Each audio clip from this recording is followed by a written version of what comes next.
அளிக்கிறாங்க. அவங்களோட சேர்ந்து நாங்களும் பங்களிப்போம். விரைவில் சவுதி அரேபியாவில் சந்திப்போம். வெளிநாட்டு வேலைவாய்ப்பு பணியக அதிகாரிகளுடன் அவசர கூட்டம். எதற்காக? குவைத்திலிருந்து நாட்டுக்கு சென்று அங்கே மரணித்த சகோதரி, இலங்கை பணிப்பெண், வயிற்று புண்ணால் அவதிப்பட்டவர், 4 மாத காலமாக அக்காமை இல்லாமல் வைத்திருந்தது யாருடைய குற்றம்? போனஸ் கேட்டதால் தான் அடித்து கொல்லப்பட்டாரா?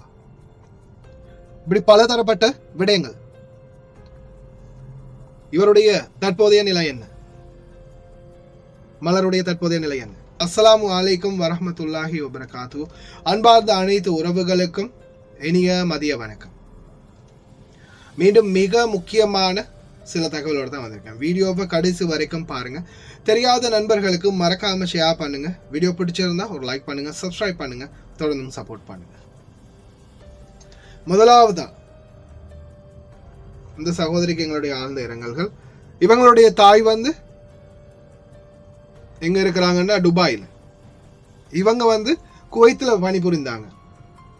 பணிபுரிந்த காலத்துல உவாதைக்கு உட்பட்டு, அது வயிற்று புண் போன்ற சில நோய்களுக்கு உட்பட்டதால் 190% வெளிநாடு வாழ் சகோதர சகோதரிகள் கேஸ்ட்ரிக் என்ற ஒரு நோயால தான் அதிகமாக பாதிக்கப்படுறீங்க. ஏன்னா டைமுக்கு சாப்பாடு இல்லை, டைமுக்கு சாப்பிட கிடைக்கிறது இல்லை. இந்த மாதிரி பிரச்சனைகளால் வயிற்றுப்புண் காரணமாக ஜஹரா மருத்துவமனையில் அனுமதிக்கப்பட்டிருந்தாங்க. இவங்களுடைய தாயார் துபாயிலேருந்து என்னோட கான்டாக்ட் பண்ண பிறகு நான் தூதரகத்தை அணுகி தூதரகம் மூலமாக இந்த சகோதரியை நாட்டுக்கு அனுப்பி வச்சேன். அதுக்கப்புறமா பார்த்தீங்கன்னா இவங்களுடைய மேலதிக ட்ரீட்மெண்ட் வந்து புத்தளம் போதனா வைத்தியசாலையில் நடைபெற்றது. அதன் பிறகு அங்கே எந்த ஒரு பலனும் அளிக்கலை. இவங்களுடைய வயிற்றுக்குள்ள புண் அதிகமாகிடுச்சு அப்படின்ற மாதிரி வைத்தியர்கள் சொன்னதுக்கு அப்புறமா என்ன செய்யறாங்க, கண்டிக்கு மாத்துறாங்க. கண்டிக்கு மாத்தினதுக்கு பிறகு அங்கிருந்து சிகிச்சை பலனின்றி உயிரிழந்து போறாங்க, காலஞ்சென்றாங்க இந்த சகோதரி. சிறிய வயது, ஒரு 30-32 வயது தான். அதுக்கப்புறமா அவங்களுடைய தாயும் துபாயில இருந்து போறதுக்கு ஏற்பாடு செஞ்சு கொடுத்து கடைசியா அவங்களையும் துபாயில இருந்து இலங்கைக்கு அனுப்பியாச்சு. மெயினான காரணம் இவங்க வந்து அதிகமா சாப்பிட்றத வந்து குறைச்சிக்கிட்டாங்க. டைம் கிடைக்கிறது ஒரு பக்கம், அடுத்தது வேலை சரியாகவும் சாப்பாடுக்குரிய டைமும் கிடைக்காததால இந்த சகோதரியுடைய உயிரிழப்பு. ஆழ்ந்த அனுதாபங்கள். ஆனா அதே நிலைமை தான் இன்னைக்கு எங்களுடைய இன்னொரு சகோதரியான மலர், உங்களுக்கு தெரிஞ்சிருக்கும். மலருடைய நிலைமையும் இதுதான். மலருக்கு இப்போ ரீசெண்டாக வாயில நிறைய கொப்பளங்கள் கூட வந்துருச்சு, அந்த சாப்பாடு இல்லாத சூட்டு தன்மையால், கேஸ்ட்ரிக் அதிகமாகினதால. அதுக்கப்புறமா நிறைய பேர் சஜஷன் சொல்லியிருந்தீங்க, ரொம்ப நன்றி. நானும் மலருக்கு வந்து இந்த மாதிரியான விடயங்களை வந்து சொல்லியிருந்தேன். இளன் சூட்டில் வந்து சோறை கொஞ்சம் எடுத்து தண்ணீரில் போட்டு அதை வந்து காலையில் குடிங்க, ரோப் கொஞ்சம் சாப்பிடுங்க, இந்த மாதிரி நிறைய விடயங்களை நானும் சொல்லியிருந்தேன். மலருக்கு அப்டேட் பண்ணியிருக்கேன். அதே மாதிரி மலருடைய பிரச்சனைக்கு இன்றைக்கு ஒரு தீர்வு கிடைக்கும் அப்படின்ற மாதிரி தூதரக அதிகாரிகள் சொல்லியிருக்கிறாங்க. பார்க்கலாம், உறுதிமொழி அளிச்சிருக்கிறாங்க. பார்க்கலாம் என்ன மாதிரி கடைசியில் முடியுது. அதே போல இந்த சகோதரி வந்து சவுதியில் 2 வருஷம் வேலை பார்த்தாங்க. இது வந்து சப்னா, அவங்களுக்கு தெரிஞ்சிருக்கும், நீங்களுக்கெல்லாம் திட்டி வீடியோ போட்டிருந்தாங்க. சப்னா அவங்களுடைய நண்பி ஒருத்தர் தான் இவங்க. கிட்டத்தட்ட 2 வருடம் வேலை பார்க்குறாங்க. 2 வருடம் சவுதியில் வேலை பார்த்து முடிஞ்சதுக்கு அப்புறமா கஃபீல் என்ன பண்ணுறாங்க, இன்னொரு 4 மாதம் எக்ஸ்ட்ராவா இவங்களை வச்சிருக்கிறாங்க. அப்போ எக்ஸ்ட்ராவா வச்சிருந்த அந்த காலகட்டத்துக்கு இவங்களுக்கு வந்து எக்காம அடிக்காம இவங்களை வந்து சட்ட விரோதமாகவே வச்சிருந்துட்டு, அதுக்கப்புறம் என்ன பண்ணுறாங்க, டிக்கெட்டை போட்டு பேகேஜோட கொண்டு போயிட்டு ஏர்போர்ட்டில் மெதுவாக இறக்கி விட்டுட்டு ஓடிட்டாங்க. இந்த சகோதரி ஏர்போர்ட்டுக்குள்ளே போனால் கடைசியில் இவங்களால நாட்டுக்கு போக முடியலை. ஏர்போர்ட்டில் பிடிச்சி வச்சுட்டாங்க. உங்களுக்கு கராமா இருக்குது, 4 மாதத்துக்கு கராமா கட்டினா தான் போக முடியும். அதாவது அபராதம் 4 மாதத்துக்கு உங்களுக்கான அபராதம் இருக்குது. நீங்கள் ஒவ்வொரு நாளும் 170 தினார் மேனிக்கு, ரியால் மேனிக்கு கட்ட வேண்டிய சூழலும் இருக்குது அப்படின்னு சொன்னதுமே இவங்க பதறி போயிட்டாங்க. என்னடா இது இப்படி சொல்கிறாங்களே அப்படின்னு. என்ன காரணம்னு கேட்கும்போது கராமா கட்டாமல் அனுப்ப முடியாது அப்படின்னு சொல்லிட்டாங்க. அதுக்கப்புறமா தூதரக அதிகாரிகள் சொல்லி வேலை இல்லை அப்படின்ற மாதிரி தூதரக அதிகாரிகளுக்கு கால் பண்ணி இந்த மாதிரி பிரச்சனை அப்படின்னு சொன்னதுக்கு அப்புறமா தூதரக அதிகாரிகள் வந்து கூட்டிகிட்டு போய் என்ன தெரியுமா சொல்லியிருக்கிறாங்க, நாங்கள் வந்து உங்களை சிஐடிக்கு பாரம் கொடுக்குறோம், சிஐடி மூலமாக நீங்கள் வந்து நாட்டுக்கு போங்க. 4 மாத காலமாக சட்டவிரோதமாக வச்சிருந்துட்டு 2 வருஷம் சட்ட ரீதியாக வச்சுருந்துட்டு 4 மாதம் சட்ட ரீதியாக வச்சுருந்துட்டு இவங்களை கொண்டு போய் இப்படி ஏர்போர்ட்டில் விட்டுட்டு போனவங்களை தட்டி கேட்கறது யாருடைய பொறுப்பு? சிஐடியில கொண்டு போய் கொடுத்தா இவங்க சட்டவிரோதமாக இருந்திருக்காங்கன்னு கடைசியில் ஃபிங்கரை வச்சு ஜெயிலில் போட்டு நாட்டுக்கு அனுப்பிடுவாங்க. அதுக்கப்புறமா ஏஜென்ட்டுடைய பதில் මට තේරෙනවා නේතුනේ මේ රජෙන් ඉවයි කියලා මේ අරාබිය කරන නිකන් ඉන්න බෑ. ඔයා ලංකාවට ආවත් පස්සේ අනිවාර්යෙන් ඒ ගාණ එයා ගෙවන්න ඕනේ. අද ඔයාව ගෙදරට වැඩ තියාගන්නවා නම් එයා කම හදන්න එපාද? කම හදන්න එපා. ඔයා වැඩ තියාගත්තු එකේ එයාගේ වැරද්ද. ඒ හින්දා අනිවාර්යෙන් එයා ඒකත් ගෙවන්න ඕනේ. ගරාම දඩේ මුදලත්. ඔයා මෙතන දැන් දවස් ගාන මෙතන ඉන්නවනේ. ඒකටත් වෙනම ගාන ආය කරනවලු. ඒ ගාන තියා ගෙවන්න වෙනවා. ඔයා ඉන්න එයාට තමයි පාඩු. ඔයා එතන ඉන්න එයාට තමයි පාඩු වෙන්නේ. ඒකත් අනිවාර්යෙන් ගෙවයි බලමු. මේ ඒජන්සියෙන් දෙතුන් පාරක් පණිවිඩ දුන්නාලු යාට. முதலாளிக்கு வந்து அனுப்பியிருக்காங்களா மெசேஜ். அவர் இவங்க இருக்க கஃபீல் தான் அதை கட்டாயமாக செலுத்தி ஆகணும். எவ்வளவு காலம் இவங்க இருக்கிறாங்களோ இருக்க அது கஃபீலுக்கு தான் நஷ்டம் அப்படின்ற மாதிரி இவர் சொல்றாரு. ஆனா இவங்க இப்ப தூதரகத்துடைய பாதுகாப்பு இல்லாட்டி என்ன ஆகும்னு சொல்லுங்க. இன்ஹாஷ் அப்படின்னு கேஸை போட்டு கஃபீலால இந்த குவைத்துல எத்தனை நாம பார்த்துட்டோம் கண்ணு முன்னாடி. அது மாதிரி ஏன் இவங்களால போட முடியாது? போட்டுட்டு மெதுவா இவங்க நழுவுறதுக்கு நிறைய வாய்ப்பு இருக்குது. சரியான முறையில் நினைச்சிருந்த அன்னைக்கே அதே ஃப்ளைட்ல அனுப்பியிருக்க முடியுமா இல்லையா அதிகாரிகள்? தூதரக அதிகாரிகள் நினைச்சிருந்தா உடனே அனுப்பியிருக்க முடியுமா இல்லையா? இந்த மலர் வந்து நோய்வாய்ப்பட்டிருக்கிற சகோதரி அவங்கள நினைச்சிருந்தா உடனே அந்த ஏரியா போலீஸ் ஸ்டேஷன்ல சரி இன்ஃபார்ம் பண்ணி அவங்கள வந்து கூட்டிட்டு போக முடியுமா முடியாதா? நோய்வாய்ப்பட்டிருக்கிறாங்க, மருந்து எடுத்து கொடுக்க மாட்டேங்கிறாங்க, சாப்பாடு கொடுக்கல. இவங்களுடைய நிலைமை அந்த சகோதரி வந்து அப்படியே இப்படி நல்ல உடம்பா இருந்தவங்க இப்படி மெலிஞ்சு போய் இருக்கிறாங்க. அப்போ இந்த மாதிரி இருக்கிறாங்கன்னா காரணம் என்ன? சாப்பாடு இல்லை, ஒழுங்கான கவனிப்பு இல்லைன்னு தான் அர்த்தம். ஆதாரபூர்வமாகவே காட்டியிருந்தாங்க தானே படிக்கட்டு கீழே தூங்க போட்டது. அப்போ ஏன் இந்த அதிகாரிகளுக்கு இது தெரியுதில்லை? உடனே இவங்க சொன்னது என்ன? சரி நாங்கள் சிஐடிக்கு பாரம் கொடுக்குறோம், சிஐடி மூலமாக கஃபீலோட பேசி அனுப்பி வைப்பாங்க. அப்போ நீங்கள் எதுக்கு சார் இங்கே இருக்கிறீங்க? சிறைக்கிறதுக்காக இருக்கிறீங்க? இல்லை இந்த நீங்கள் உட்கார்ந்து இருக்கிற இந்த சேரை வந்து சூடு பண்ணுறதுக்காகவா இருக்கிறீங்க? இல்லை பின்னாடி வேர் பிடிச்சிருச்சா? அதிகாரிகள் என்ன உங்களை சம்பளம் கொடுத்து நியமிச்சு வச்சிருக்கிறது இந்த மாதிரி பிரச்சனைகளுக்கு தலையிடுறதுக்காண்டி தான். இல்லாட்டி எதுக்காக நியமிச்சிருக்கிறாங்க? இப்போ எல்லா பிரச்சனையும் ஒரு பக்கம்னா சிலர் வந்து தயவு செய்து கொஞ்சம் சிந்திச்சு வீடியோக்கள் போடுங்க. சிலர் டிக்டாக்ல போட்டுக்கிறாங்க. இப்போ நான் ரீசெண்டாக சொன்னேன்ல, ஒரு அம்மா வந்து இறந்துட்டாங்க, படிக்கட்ட வாசல்ல இருக்கிறாங்க அப்படின்னா அதே மாதிரி நான் நேற்றைய காலையில் செய்திலே அதை பற்றி சொல்லியிருந்தேன். அவங்க வண்டியில் ஏற போகும்போது ஹார்ட் அட்டாக் வந்திருக்குது, சுகவீனமுற்று இருந்திருக்கிறாங்க, ட்ரீட்மெண்ட் எடுத்துக்கிட்டு இருந்திருக்கிறாங்க. அந்த வண்டியில் ஏற ரெடியாகும் போது தான் அவங்களுக்கு இருமல் அதிகரிச்சிருக்குது. இருமல் அதிகரிக்கும் போது அப்படியே இருமிக்கிட்டே இருந்திருக்கிறாங்க. அப்படியே இருமியே கடைசியில் அந்த இடத்துலயே சரிஞ்சு விழுந்துட்டாங்க.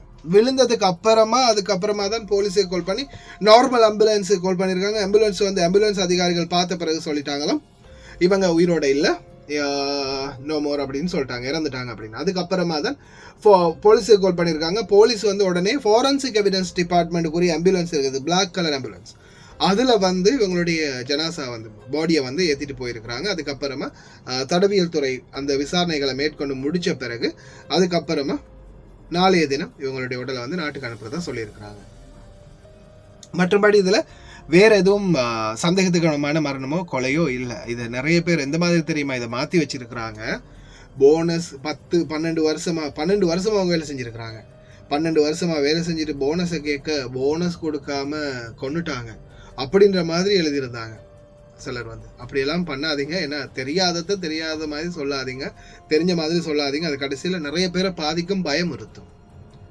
ஏன்னா எதா இருந்தாலும் நம்மளுக்கு தெரிஞ்சதை தான் சொல்லணும். இப்போ நேற்று கூட நானே அந்த சகோதரர் சொல்லியிருந்தாரு 10 வருஷம் வேலை செஞ்சாங்கன்னு. அப்போ கூட நான் அந்த வீடியோவில் என்ன சொன்னேன், இலங்கை சகோதரியாக கூட இருக்கலாம் அல்லது வேற யாராவதும் கூட இருந்துடலாம் அந்த வீட்டில் இருக்கக்கூடியவங்க. கன்ஃபார்ம் பண்ண முடியாது இன்னும் எம்பசியிலேருந்து தகவல் வரல அப்படின்னு. அதுக்கப்புறமா தான் தகவல் எம்பசிலேருந்து வந்துச்சு. அதுக்கப்புறமா அவங்களுடைய சம்மந்தப்பட்ட சகோதரியும் கால் பண்ணினாங்க.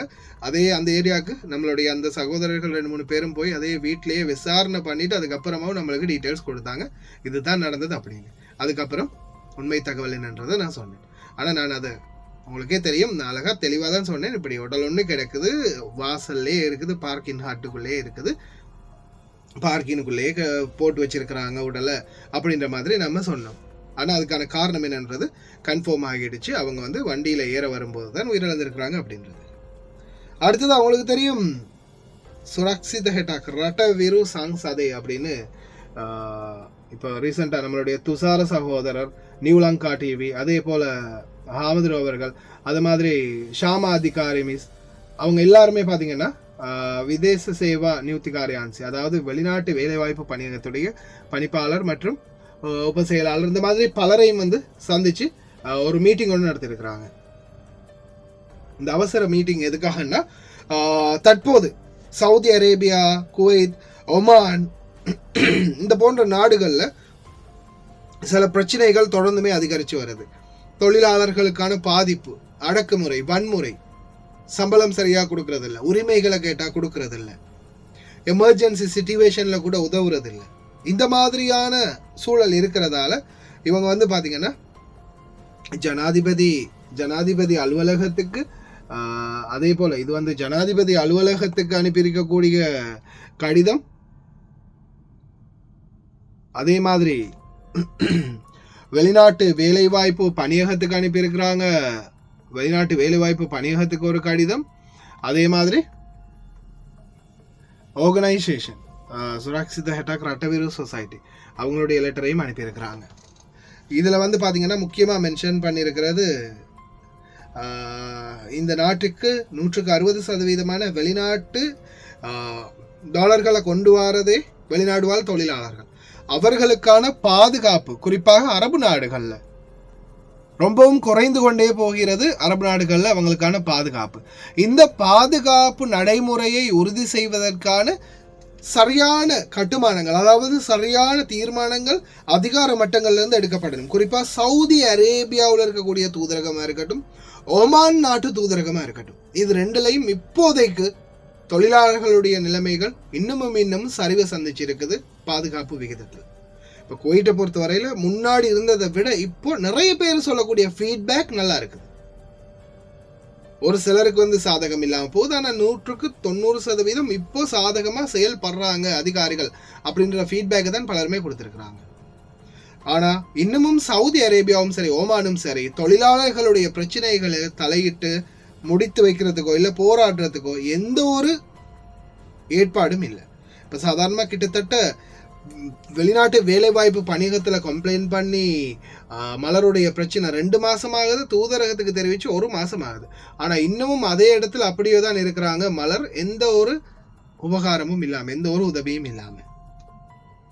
இப்போ இதை பர்சனலாக இறங்கி ஹேண்டில் பண்ணி இப்போ கமால் சகோதரருக்கு இதை அப்டேட் பண்ணி கமால் சகோதரர் மூலமாக இதை கொஞ்சம் தெரிவித்த பிறகுதான் கமால் சகோதரர்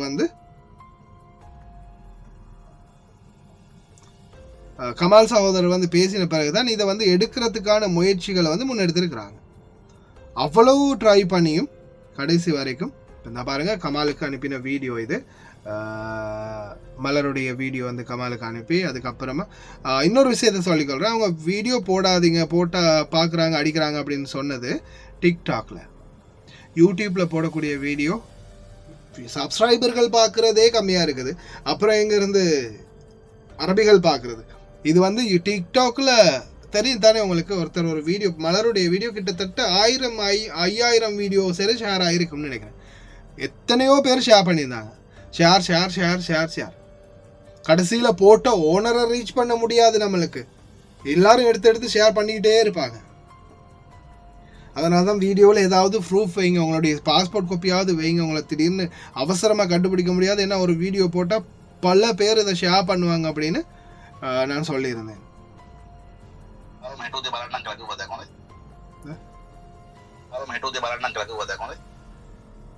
நாளைக்கு பார்க்குறேன் அப்படின்னு, காலையில் பார்க்குறேன் அப்படின்னு சொல்லியிருந்தேன். මම මේක දැන් එදා අද දැම්මට පස්සේ අර බලන්න මම කතා මම ඊයේත් කතා කරලා ලැබුණා ඔයාගේ පාණියක් කියන්න මොකද්ද මේ ළමයා ගැන කතා කරාද කියලා. මම බලමු.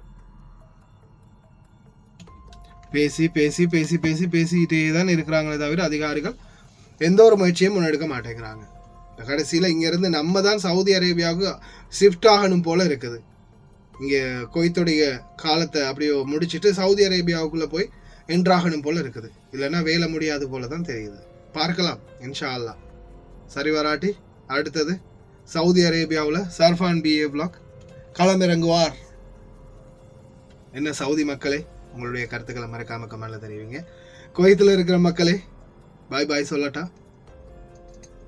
ஓகே, இன்ஷா அல்லாஹ் எல்லா பிரச்சனைகளுக்கும் விரைவில் சில தீர்வுகள் கிடைக்கும். அதே மாதிரி முக்கியமாக இவங்க வந்து நாட்டில் இருந்து, அதாவது நாட்டில் இருந்து செயல்படக்கூடியவங்க, சரியா? இங்கே இருக்கிறவங்க இல்லை, வெளிநாட்டுகளில் இருக்கிறவங்க இல்லை, வெளிநாடுகளுக்கு சம்மந்தமே இல்லாதவங்க. ஷாமா அதிகாரி மிஸ் இருக்கிறாங்க, சுரக்ஷிதேட்டா கிரட்டவிரு இவர் இருக்கிறாரு, யார், நியூலங்கா டிவி துஷார சகோதரர் இருக்கிறாரு, அதே மாதிரி ஹாமதர் இருக்கிறாங்க. இன்னும் சில நல்ல புத்திஜீவிகள் படிப்பாளிகள் வந்து இருக்கிறாங்க. ஆனால் அனைவருமே பார்த்தீங்கன்னா பெரிய பெரிய ஜாப்ல இருக்கிறவங்க, 10% கூட யாருக்கிட்டையும் காசு வாங்காதவங்க, அவங்களுடைய வேலைகளில் அவங்க இருக்கிறாங்க. ஆனாலும் சைடில் இந்த பிரச்சனைகளுக்கு தலையிடுறாங்க. ரொம்ப நன்றி அவங்களுக்கும். இன்ஷா அல்லாஹ் விரைவில் எங்களுடைய தொழிலாளர்களுடைய பிரச்சனைகளுக்கான தீர்வுகளை பெற்றதுக்கான முயற்சிகளுக்கு அவங்களும் பங்களிக்கிறாங்க. அவங்களோட சேர்ந்து நாங்களும் பங்களிப்போம். விரைவில் சவுதி அரேபியாவில் சந்திப்போம். அஸ்ஸலாமு அலைக்கும்.